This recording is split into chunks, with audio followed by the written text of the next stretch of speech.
Son las 8:11. Como es habitual a esta hora de la mañana en el primer café, tengo la gentileza de presentarle a dos distinguidas invitadas que van a intercambiar y debatir sus programas y puntos de vista en esta campaña. Son dos candidatas al Congreso de la República. Una de ellas es Luz Salgado, de Fuerza 2011, y Pilar Freitas, de Perú Posible. A ambas las gracias por venir. Doctora Salgado, gracias por venir. Doctora Freitas, muy amables a ambas. Hemos hecho un sorteo previo antes de ir al aire. Va a iniciar esta ronda la ex congresista Luz Salgado, quien postula además al Parlamento. Y uno de los primeros temas que quería poner en discusión tiene que ver con la inmunidad parlamentaria. Se ha dicho en los últimos días que se debería restringir la inmunidad parlamentaria para ciertos casos. El caso de Carlos Raffo se había puesto como ejemplo, pero esto va más allá, porque muchas veces la población tiene la impresión que esta inmunidad es a veces una impunidad. Hay que restringirla, hay que dejarla tal como está. ¿Qué hacer sobre el particular? Luz Salgado tiene 2 minutos. Gracias. Se puede mejorar la norma, toda norma es perfectible. Además que el tema de inmunidad se entiende para que los congresistas ya electos no puedan estar sujetos a presiones políticas, a venganzas políticas, que ha sucedido, Jaime. En nuestro caso, por ejemplo, se hizo toda una confabulación por el momento crítico que se vivía en ese periodo, en el 2001, con todas las acusaciones, y no dudaron en establecer toda su venganza y todo su odio a algunos adversarios políticos que nos las tenían a nosotros jurada, te digo nosotros, a Carmen, a Marta y a mí. Y sin ningún argumento legal aplicaron algo que no ha sido aplicado nunca, el que es la famosa infracción a la Constitución. Norma que, como Pilar sabe, no está tipificada, no está legislada, no está tasada, y sin embargo a nosotros nos pusieron en la práctica 10 años fuera del Parlamento, dejando a mis electores, 170.000 electores, sin voz ni voto. Y ustedes saben que la infracción supuestamente es una falta, y una falta tiene que ser debidamente tipificada para que digan si tienes 2 días, 3 días, 1 año, 5 años. En nuestro caso, sin delito, fue 10 años que nos mandaron al banquillo. Entonces, para que eso no suceda, el congresista tiene que estar protegido, pero a la final, si hay todo un acuerdo, no lo protege. O sea que esa famosa inmunidad no es tan así un sello o un muro, no lo es. Ahora, sí creo que delitos o supuestos delitos cometidos antes de ser parlamentario no pueden estar sujetos al tema de la protección que te da el Congreso una vez electo congresista. El tema de la inmunidad parlamentaria, Pilar Freitas tiene 2 minutos para exponer sus argumentos y, si acaso, también contestar algunas de las cosas que ha dicho Luz Salgado respecto a lo que se hizo en el quinquenio pasado. Bueno, yo en principio creo que también se debe revisar la norma, porque muchas veces se abusa de la inmunidad para cometer todo tipo de actos que no se condicen con la calidad de congresista. La población, en primer lugar, tiene que saber escoger a sus congresistas. Por eso es que existe la inmunidad. La inmunidad es para aquellos buenos congresistas que no pueden tener la presión de grupos de poder que quizás no le permiten legislar con libertad. Grupos muchas veces económicos, otras veces políticos, y que siendo ellos, estando arriesgados a este tipo de presiones, no lo van a hacer con libertad. Entonces, la inmunidad parlamentaria es un escudo que va a permitir y que permite, y que por eso se crea, a los legisladores tener esa libertad, pero esa libertad tiene que ser elegida por los mismos electores. Los electores tienen que saber a quién van a elegir, cuál es la trayectoria de sus congresistas, qué han hecho en su vida, qué conocen, qué no conocen. Esto es un asunto de difusión de las personas que acceden al Congreso. Ahora, con respecto a lo que la ex congresista señala, es un tema, naturalmente, materia del propio Congreso. El propio Congreso es el que realiza el acto que ella, bueno, resiente en este momento, y el poder del Estado, que es el Congreso, es quien ha tomado esa determinación. Sí, pero obedeció a una venganza política, Pilar. Probablemente... Luego apareció el caso de Raúl Díaz-Canseco, y no sé si tú te acuerdas, y qué es lo que dijo, en ese momento era parte de tu grupo político Carlos Ferrero y Henry Pease, estando en la mesa directiva. Yo tengo grabada esa sesión. Cuando se trata de aplicarle el tema de infracción a la Constitución a Raúl Díaz-Canseco, dicen, por el tema que había favorecido a su suegro, ¿no? No se puede aplicar la infracción a la Constitución porque esto no está desarrollado. No hemos hecho la ley específica, porque cada una de las leyes tiene su desarrollo, tú sabes, y entonces no hay forma de sancionarlo, ni siquiera con un solo día de inhabilitación. Es más, Henry Pease todavía se equivoca y dice, no hay precedente. Y se le acerca el oficial mayor y le dice, no, sí hay precedente. Ustedes sacaron a Luz Salgado y a Carmen Lozada. Bueno, eso es un asunto de interpretación. Claro, es sí, un asunto cierto. de interpretación. El poder legislativo está conformado por los congresistas que en ese momento interpretaron de esa manera. Yo no puedo responder por actos que no conozco realmente, porque yo no he participado. Que, si me permiten, el tema es que no se perciba una sensación de abuso o de desproporción en cuanto a la ley. El ciudadano ve eso, toma nota y dice, caramba, la ley es para unos de una forma, la vara no es establecida con la misma medida para uno y para otro. Entonces pareciera una venganza política, que es lo que está manifestando Luz Salgado. Bueno, en realidad siempre existe la percepción de la venganza política. Yo también podría hablar de muchas venganzas políticas que yo he sentido a través de mi función pública. Yo me desempeño en la función pública desde el año 75 y he sentido venganzas políticas, pero no me puedo quedar en eso. No me puedo quedar en eso porque si uno quiere la mejora del país, tiene que fortalecerse con aquello que uno sufrió en un momento determinado, que tratar de mejorarlo, precisamente de eso se trata. Por eso estamos acá. Por eso yo estamos creo, aquí, lógicamente. Luz está acá porque quiere mejorar el Congreso, y yo quiero mejorar también el país y con propuestas concretas, ¿no es cierto? Mejorar el Congreso, elevar el nivel. Exactamente. Y lógicamente es el electorado quien nos va a dar su aprobación, es el electorado quien va a analizar, como tú bien has manifestado, quién ha trabajado, qué has hecho, si has servido verdaderamente a tu comunidad, si tienes algo que mostrarles, y eso creo que es muy importante. Sin duda, y además que se reconozcan quizá que en el quinquenio pasado se midió la cosa con una cierta desproporción. ¿Es posible eso o fue proporcionada la forma en la que, por ejemplo, se midió el caso, que es lo que acaba usted de citar, ¿no? Lo que pasó con Luz Salgado y Carmen Lozada y lo que pasó con Raúl Díaz-Canseco? Bueno, son percepciones de orden político, ¿no? Y la población tiene posiciones políticas y siempre se va a inclinar por su posición política. Eso es muy natural. Entonces, el Congreso es muy político. Les planteo ahora un tema que tiene que ver con lo que se están encontrando en estos días de campaña, ambas, y que me comentaban antes de ingresar al aire, y que es un tema que tenía preparado, y tiene que ver con la infraestructura. La infraestructura es un tema fundamental, y sobre todo la infraestructura cuando ésta se acerca a las zonas de mayor pobreza, donde la incidencia de pobreza es mayor y donde falta una veredita, una carretera, un poste, agua, desagüe, que son, de acuerdo a los indicadores económicos macrorregionales, necesidades de primer orden en nuestro país. La infraestructura. ¿Qué hará el fujimorismo? ¿Qué haría el toledismo? Ambas tienen 2 minutos para exponer sus argumentos. Luz Salgado. Hay una tarea muy grande, no solamente en Lima, que es la jurisdicción que a mí me toca como candidata, sino a nivel nacional.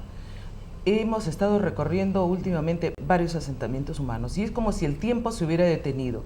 La zona de San Francisco 3, tercera etapa en San Juan de Miraflores, muy cerca a la Tablada del Lurín. Hay zonas en las que tú todavía estás viendo el agua en cilindros, con la exposición ahora para tener un contagio por el dengue. No tienen agua, no tienen desagüe, no hay veredas, no hay pistas. sufren para llevar los tanques de agua y les cobran más esa agua que nosotros tomamos de nuestro caño y que nos llega tan fácil. Para esas personas es tan difícil conseguirla, y eso aumenta el círculo de pobreza, porque se crean más enfermedades. Esos niños con este calor ahora no se bañan, tienen una serie de sarpullidos, una serie de enfermedades infecciosas porque no pueden lavar bien los alimentos, la manipulación se hace, digamos, escasa por la escasez del agua, y entonces esto se va agrandando porque a más enfermedad, no tienen medicinas, no tienen acceso a salud, mayor pobreza, vienen inclusive enfermedades que los llevan a la quiebra a la familia. Entonces, el Estado tiene que cumplir su rol, en este caso, de atender a las zonas más pobres con los servicios básicos indispensables, con las vías de comunicación. Si algo hemos avanzado casualmente es porque ha habido en todos estos años un trabajo en vías de comunicación que han acercado el Estado a la población. Es la presencia de Estado la que se tiene que tomar como una política de compromiso, invertir los recursos. Con menos recursos, nosotros habíamos hecho más número de kilómetros de carretera de los que se han hecho en estos últimos años. Pilar Freitas, sobre infraestructura, 2 minutos. Bueno, Perú Posible tiene un plan de gobierno que ya lo presentó a la población, un plan de gobierno que ha sido trabajado durante más de 2 años, en los cuales, entre otros temas, por supuesto, contempla todo aquello que se señala respecto a la infraestructura. Yo pienso que se tiene que empezar por los títulos de propiedad. Creo que los títulos de propiedad es algo que todavía no se ha concluido. Tiene que mejorarse el sistema porque el poblador necesita su título para poder sentirse seguro e invertir, porque el mismo poblador invierte en sus viviendas cuando tiene su título. Si no tiene el título, no tiene esa tranquilidad para que su capital humano se vea reflejado en una casa. Entonces, el sistema de titulación es muy importante también para el saneamiento físico-legal. Lo que está hablando Luz respecto al agua, respecto al desagüe. Si tuviéramos un sistema de catastro muy bien elaborado, con un código único catastral donde se puede identificar dónde están cada uno de los ¿Predios? Los predios, cada uno localizado, dónde deben ser las carreteras, dónde se debe hacer las zonas comunes, los parques, etcétera. Entonces sería mucho más fácil la planificación urbana. Creo que es una herramienta básica el catastro y tiene que impulsarse, mejorarse también la titulación de tal manera que podamos pues tener una mejor infraestructura en general en la ciudad y en todo el país. Una lástima más bien que COFOPRI haya sido casi desmantelada, ¿no? Porque un área que era netamente técnica y que nosotros llegamos a dar 1 millón de títulos, lamentablemente en el transcurso de estos años ya no tiene los técnicos, hay gente política. Exactamente. Y ha terminado en escándalos, ¿no? Que COFOPRI en vez de titular ha empezado a regalar terrenos o a regalarlo entre los parientes. Es Exactamente. Verdad, es verdad. Y ha caído además en gruesos escándalos. No, y por otro lado, no se ha dado un mantenimiento a la titulación. Digamos, se tituló predios que tenían dueño, propietarios privados. Entonces todos esos títulos han sido anulados a través de procesos judiciales. ¿Qué pasa? Ahora tienen que comprarle a los propietarios. Entonces ya el trámite es mucho más difícil, más engorroso, porque se ha tenido que expedir una ley de expropiación. Eso significa que te tiene que dar leyes específicas para identificar los terrenos. Es decir, se ha complicado la cosa. Es más, se dio los títulos, pero no ha habido un mantenimiento del registro público. Se ha vendido a un nuevo propietario, ese a su vez a otro y ese a su vez a otro. Y entonces ya el título que otorgó inicialmente COFOPRI ahora pertenece a otra persona y no hay un mantenimiento. Y es lo mismo que nada, se perdió mucho tiempo. No, pero ahí en todo caso hay una inmoralidad de alguien que está vendiendo títulos cuando ya eso está registrado. Se supone que si tú compras tu casa, nadie tiene por qué venderla si no eres tú misma. Lo que sucede es que las personas venden, pero no registran. Entonces, ese a su vez vuelve a vender, pero tampoco registra. No hay un mantenimiento del registro. Entonces es lo mismo que nada, queda en el aire. Toda esa inversión. Tendría que ser obligatorio el registro, porque actualmente no es obligatorio todavía. No es obligatorio, así es. Entonces ese es un grave problema. Es interesante lo que dicen, que debe ser obligatorio, pero esto tiene una raíz, o mejor dicho, este tema, por ejemplo, de la titulación y lo que mencionaba usted de COFOPRI, no avanza o es aletargado, no llega a donde tiene que llegar por la corrupción. Por lo pronto, en estos últimos 5 años se ha sabido de gruesos casos de corrupción en COFOPRI. Ese es el siguiente tema que quiero plantearle a nuestras invitadas, la corrupción. ¿Qué hacer desde el Congreso de la República? El Congreso de la República es un espacio natural para la lucha contra la corrupción, es un espacio eficaz para la lucha contra la corrupción. ¿Cómo nuestras invitadas, que pertenecen a partidos que han gobernado ya y a los que se les ha achacado en su momento casos de corrupción, marcan distancia para una eventual próxima gestión? Luz Salgado.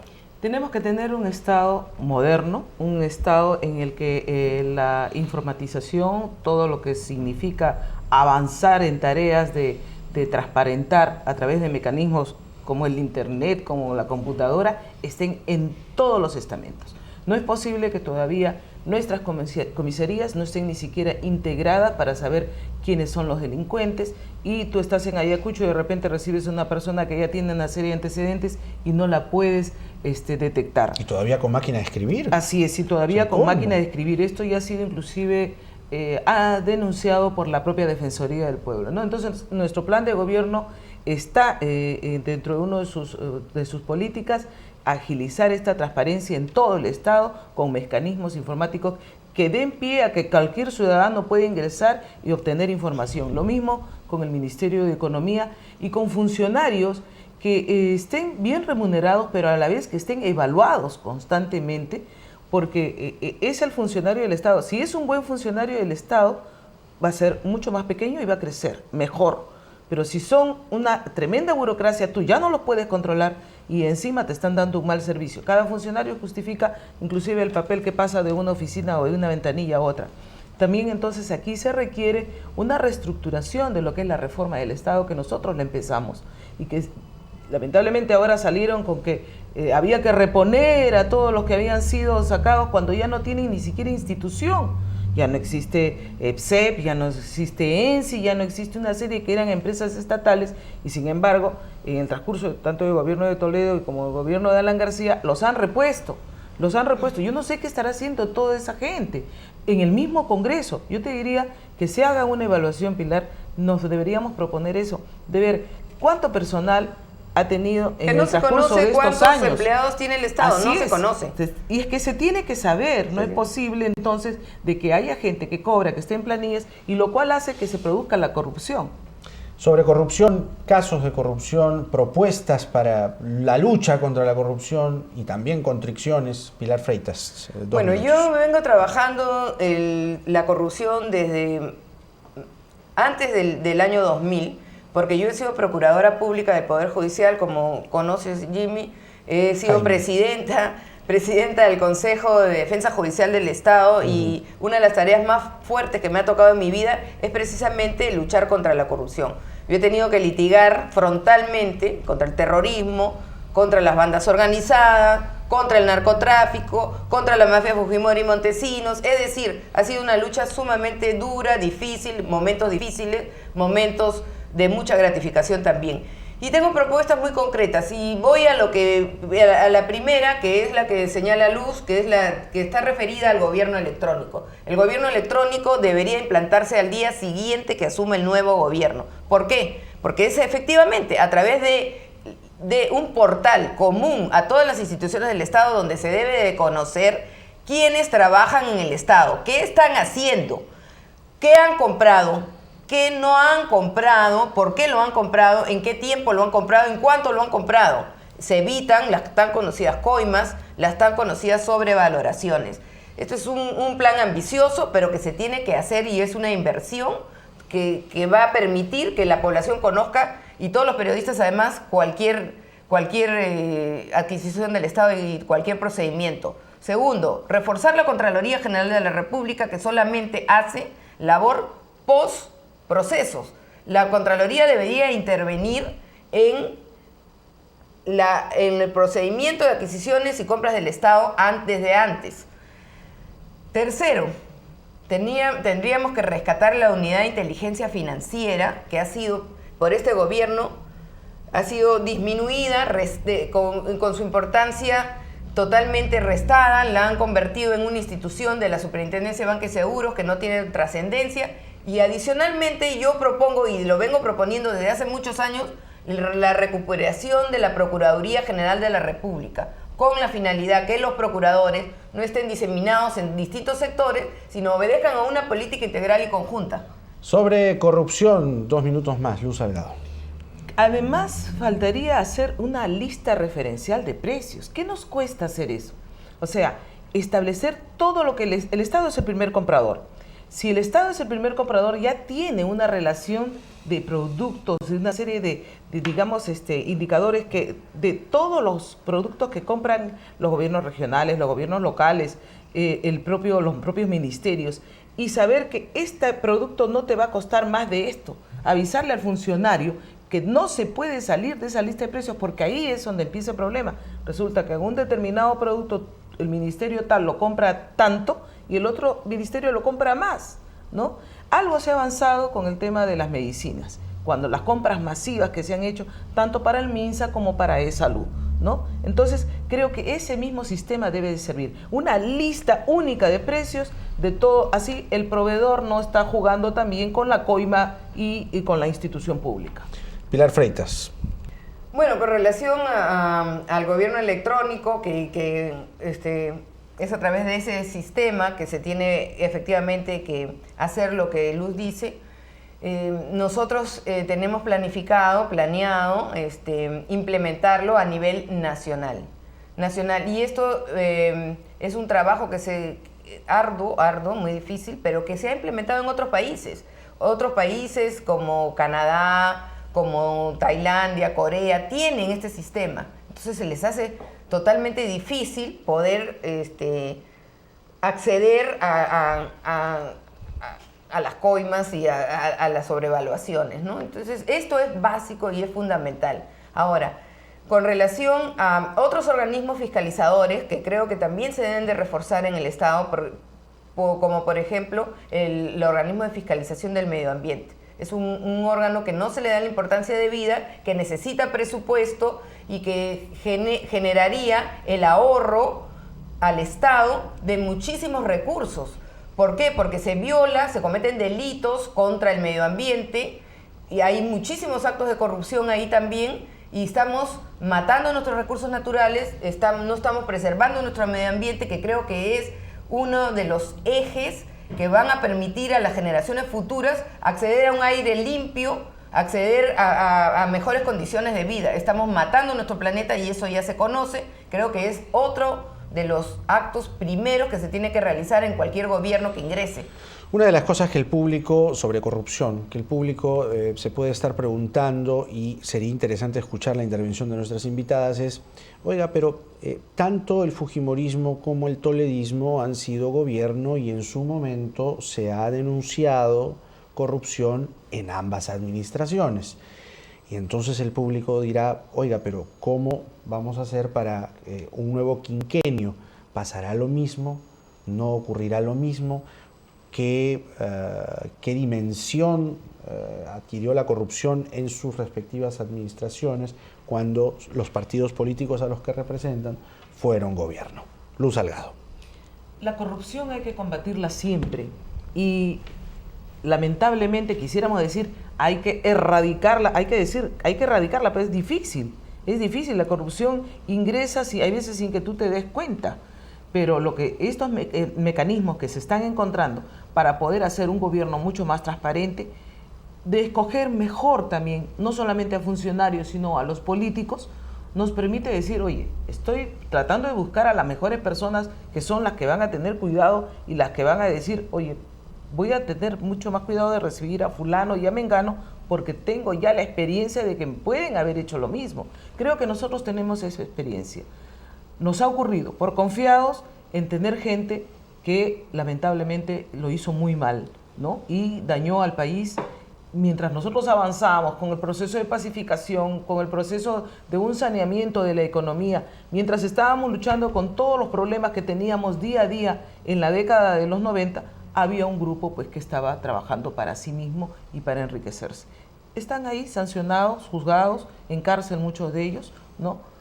Y esto no debe volver a ocurrir. Eso nos obliga a ser mucho más cuidadosos, establecer mecanismos de transparencia y también que la prensa siga cumpliendo su rol, ¿no? Su rol fiscalizador. Muy bien, Pilar Freitas tiene 2 minutos sobre el mismo tema. En su momento se dijo que más bien era toda una organización, el gobierno lo era, de Fujimori Montesinos, y lo era. Yo he tenido la oportunidad de llevar esos procesos legales. Yo creo que va más allá de lo que Luz señala, porque esta organización delictiva no solamente quedó en personas. Esta organización delictiva destruyó el sistema democrático.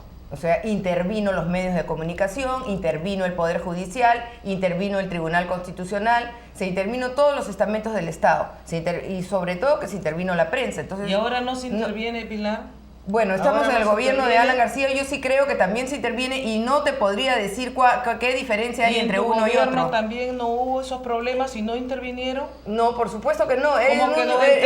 Nosotros defendimos la democracia, Luz. ¿Cómo quedó el tema de las firmas falsas? Hemos restablecido la democracia. La firma falsa es una tontería comparado con los miles de millones de dólares que se encontraron afuera y que se creó el fondo del FEDADOI que permitió... Gracias a este fondo... Podríamos decir que también ahí estuvo intervenido el Poder Judicial, porque eso quedó en nada. De ninguna manera. Hasta ahora están siendo procesadas las personas que probablemente hicieron algo, no se sabe, porque eso también es parte tú estás diciendo algo, no mafia. No se sabe, lógicamente. Pero no hay nadie preso, Luz. No hay preso.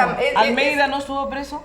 Bueno, Almeida, para empezar... No pertenece a Perú Posible. La hermana de... Pero era asesor por favor. Bueno, es un caso. La hermana de Toledo no estuvo presa. No estuvo presa, estuvo en su casa, pero ya eso se ha desvirtuado. Pero no podemos hablar de un caso aislado. Yo podría hablar de cientos de miles de procesados. Pilar, han habido, cientos de miles. En tu gobierno y en mi gobierno, sí, se metió también la corrupción. No es comparable. Bueno. No es comparable los miles y millones de dólares que se llevaron fuera. Hermanos, si sacamos el tema de Liancar, que recibió dinero no se sabe, para un desastre. ¿Esa presa de Liancar? No, recibió dinero para un desastre y luego no se supo pero a dónde fue a parar. Pero esa es una suposición. Suposición. Por supuesto. ¿Dónde están las pruebas? Declararon que estaba en su cuenta, lo declaró la persona que recibió el dinero. Está hablando del caso ¿dónde Blue Bay. ¿Dónde está la prueba? De la donación que recibió. El caso Blue Bay.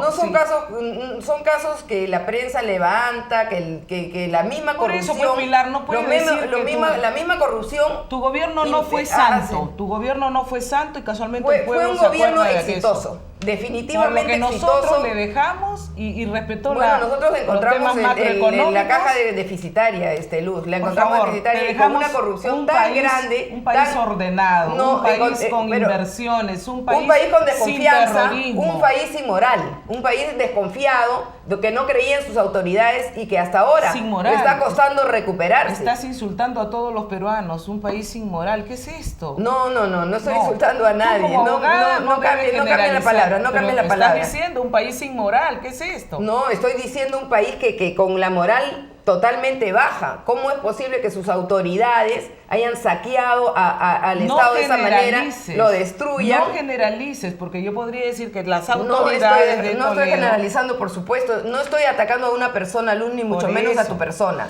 Estoy hablando de un sistema de robo permanente, constante. No fue un sistema, pues fue un grupo. Bueno, destruyeron el sistema democrático. Lo que estamos, creo, de acuerdo es que en ambas administraciones hubo corrupción en mayor o en menor escala.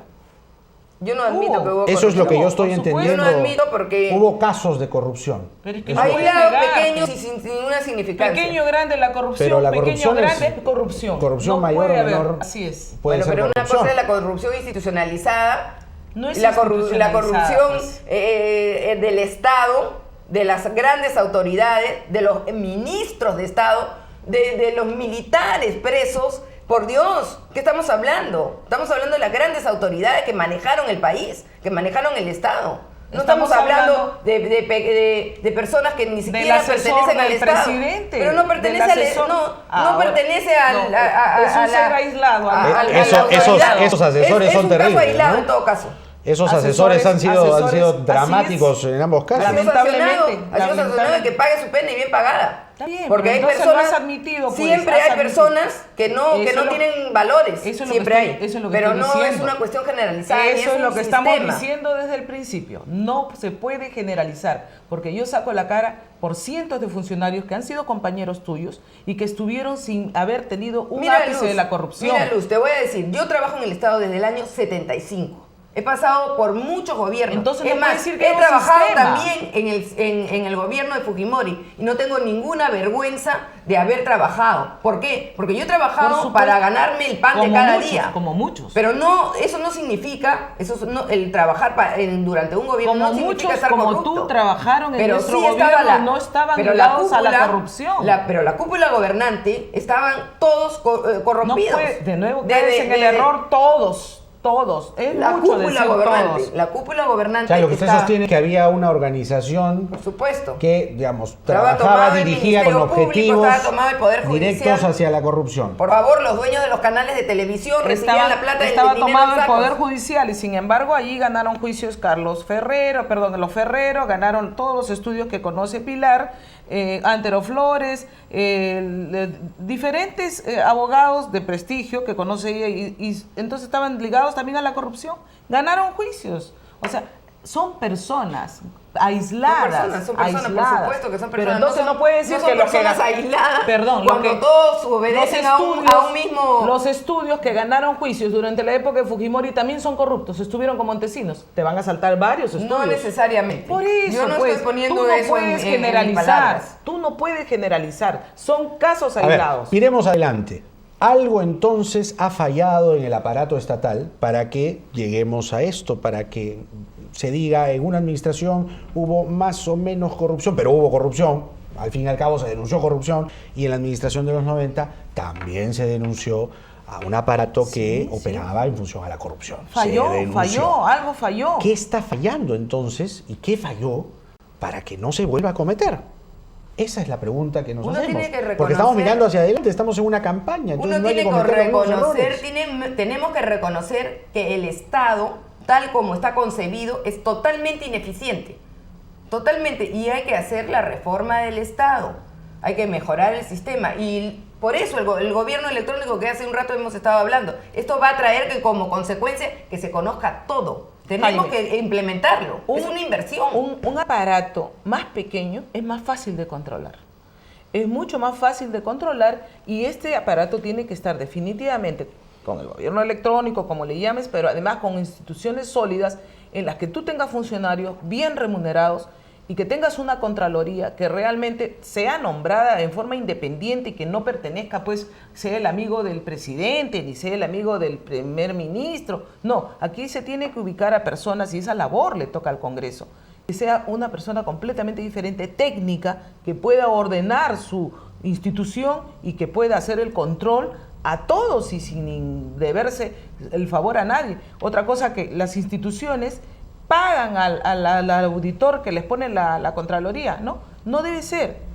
Estos deben ser pagados por la propia Contraloría para que así no dependan del director del pliego al que se deben su sueldo, ¿no? Y a veces se callan porque dice de repente se va a quejar y ya no me voy a tener yo estos ingresos. No, aquí la Contraloría tiene que manejar directamente a cada uno de los que nombra en todas las instituciones públicas.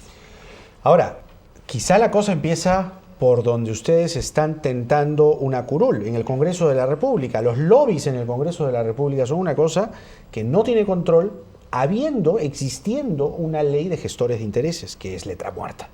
No se está respetando la ley de gestores de intereses y los lobistas ahí actúan como Pedro en su casa. ¿Qué hacemos con los lobbies en el Congreso? Porque lobby no es una mala palabra.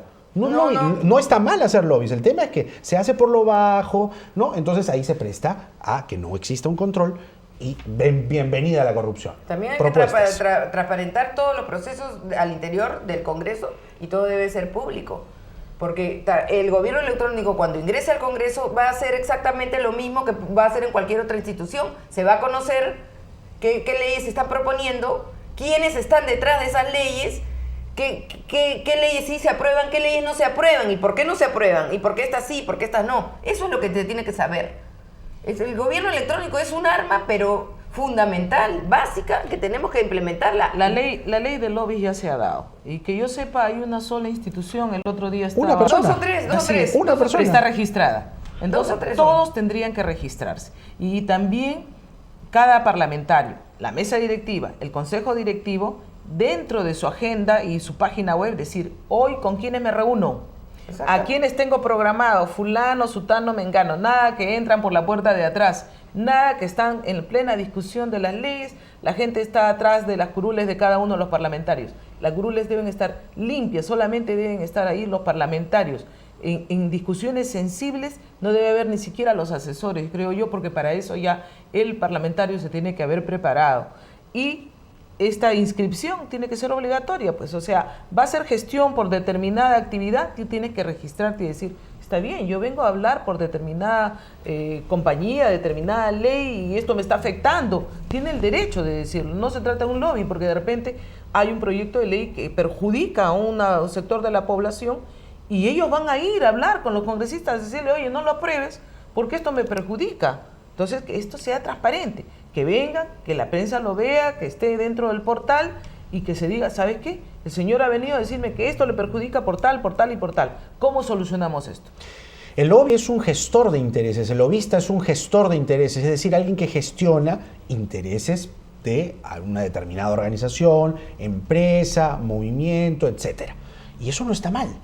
El tema es que, muy interesantes las propuestas, sobre todo referidas a gobierno electrónico, limpiar los pasillos, las curules, los asesores, pero ¿querrá la clase política esa transparencia? ¿Estará dispuesta toda la corporación de congresistas que estén gobernando en el quinquenio que viene, estarán dispuestos a transparentar ahí cómo viene impulsar la capacidad que debe el tener debate político para que eso pase? Claro, ahí viene precisamente que el pueblo esté bien informado a quién va a elegir. Lamentablemente no se informa y eligen a veces por una cara, porque hace deporte, porque sale en la televisión en un programa cómico, no sé. Y no se preocupan de saber cuál es el currículum que conoce esa persona. Esto ya lo repito, es muy importante la trayectoria del congresista. Tiene que haber un esfuerzo para elevar el nivel del Congreso. Totalmente. Creo que ha caído en unos porcentajes que ya dan vergüenza por el comepollo, por el robaluz, el robacable. Ya la población no cree en la institución del Parlamento y es la única institución democrática representativa y tenemos que defenderla. Y creo que está en los que tengan la voluntad popular en este próximo periodo de hacer un esfuerzo por coordinar acciones, por establecer estos convenios para elevar el nivel de una institución, porque si no, realmente estamos en un peligro de que la democracia pueda ser alterada.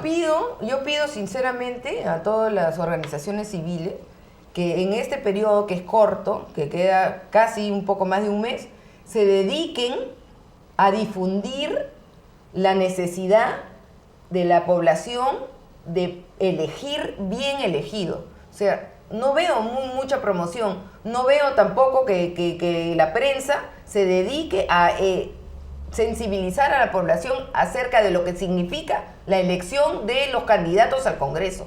Tiene que haber una sensibilización general durante estos días para que se entienda qué cosa significa ser congresista. No entiende bien la población aún. ¿Por qué no pensar en una reforma política que incluya requisitos muy estrictos para la elección a un congresista? Así como cuando uno postula un puesto, pues, en una empresa, le piden educación superior, completa además, exámenes psicológicos, Jaime, pasar por entrevistas. Jaime, ¿por qué no hacer eso? eso? Eso no garantiza que la persona sea No, pero por lo menos empezamos con un filtro, ¿no? Y no garantiza que realmente a la hora que te tengas que comportar éticamente lo hagas, ¿no? O sea, hay personas y por eso la ley da oportunidad a que personas inclusive que no tienen una primaria completa, pero son excelentes líderes de sus comunidades y que tienen mucho que aportar dentro del Parlamento. Entonces creo que esto está en que los partidos políticos también sepan elegir a cada uno de sus candidatos y que el electorado esté enterado y, como dice Pilar, investigue quién es quién para que le pueda otorgar su voto. Yo no veo, por ejemplo, un trabajo ni del jurado ni de la OMPE que enseñe cómo votar. Yo he estado ayer con unas personas y tenía que decirles que vienen los cuadraditos de presidente, de congresista y los 2 cuadraditos para congresista. Y me decían, ¿puedo votar por usted? Y Parlamento Andino. Y Parlamento Andino. ¿Puedo votar por usted? Me decían, y el otro congresista que es de otro partido. No, señor, no puede. Y eso está sucediendo aquí en Lima. Es una duda muy común, muy común. Lo he escuchado por ejemplo, en están todos votando lados. por congresistas, Sí. no saben que a quién será, no saben, no sé, dicen. O si no, en mi caso, que tengo 2 dígitos, están pensando que van a poner un 1 en un cuadradito y el 6 Así en es. el otro cuadradito. Y no es así, esto es solo en un cuadradito. Ahora, eso se presta también Pero es falta de a difusión de las una propias serie de manejos instituciones. a la hora del conteo de votos. O sea, hay que tener un montón de personeros que defiendan los votos que representa ese personero. Pero también hay personeros que se prestan para arrebatarle los votos a otros congresistas o a Ahí otros la candidatos. invocación a los presidentes de mesa que tienen que cumplir con su deber cívico, no permitiendo ninguna manipulación dentro del trabajo que tienen, dentro de su mesa, hasta la hora de lacrar los sobres que van a ir al jurado. Por eso el voto electrónico es otra de las propuestas que se vienen planteando desde hace años y este gobierno no ha querido implementarlo, porque con el voto electrónico se acabó todas estas Y componentes. que usted va a impulsar. Por supuesto. Pero ten mucho cuidado porque yo sé que con el voto electrónico en Venezuela han tenido también muchos problemas. Es verdad. Pero hay que realizarlo bien, o sea, tampoco también están en una dictadura y bueno. Sí, son Es otros más fácil métodos. entonces hacer el cambio. No sé. Exactamente. Señoras, yo les quiero agradecer muchísimo Gracias. por su presencia, por sus propuestas. En un momento se nos calentó la mesa, pero siempre es interesante también airear alguna idea que tenga o alguna postura que tenga de un lado y del otro. Lo importante es finalmente llegar a un consenso en medio del calor del debate, y el consenso es que tenemos que mejorar la calidad de los congresistas que nos representan. Así Muy es. agradecido. Muchas gracias y decirles por solamente que voy con el 16. esta presencia. Luz de al la lado, letra K. Fuerza 2011 Yo- postula con el número 16. Yo con el Y Pilar 6. Freitas 6. de Perú Posible, que postula con el número 6. Las gracias nuevamente a las Muchas dos. Gracias también. 8:54, una pausa, ya venimos.